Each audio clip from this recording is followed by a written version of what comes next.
18వ తేదీ ఆగస్టు నెల 2026వ సంవత్సరం. ఈ రోజు దేవుని వాగ్దానము యిర్మీయా 32వ అధ్యాయము 27వ వచనము. నేను యెహోవాను, సర్వ శరీరులకు దేవుడను, నాకు అసాధ్యమైనది ఏదైనా నుండునా?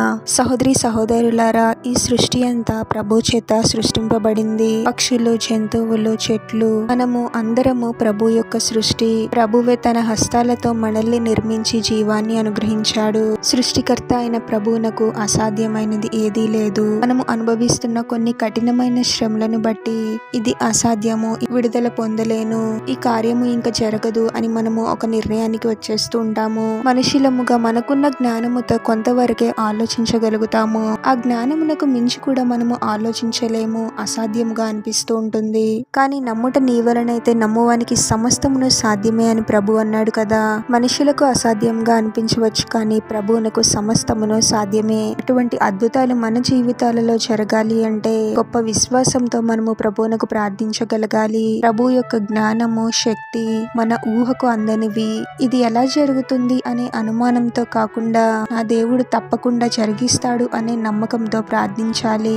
మనం ఎప్పుడు ప్రార్థిస్తున్నా దానిని పొందుకున్నాము అనే విశ్వాసంతో ప్రార్థించినప్పుడే మనము దానిని పొందుకుంటాము. గొప్ప విశ్వాసాన్ని కలిగి ఉన్నప్పుడే మనము గొప్ప అద్భుతాలను చూడగలము. ప్రార్థన.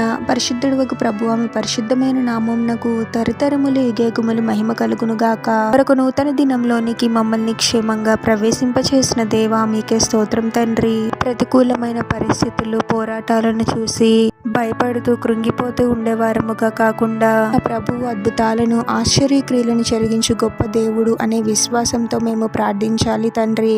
మిమ్మును బట్టి మేము ధైర్యంగా ఉండాలి ప్రభువా. మనుషులకు అసాధ్యమే, కానీ మీకు సమస్తము సాధ్యము తండ్రి. సర్వ శరీరులకు దేవుడివై ఉన్నావు ప్రభువా. ఊహకందని రీతిలో ఆశ్చర్యక్రియలను జరిగించే గొప్ప దేవుడవు తండ్రి.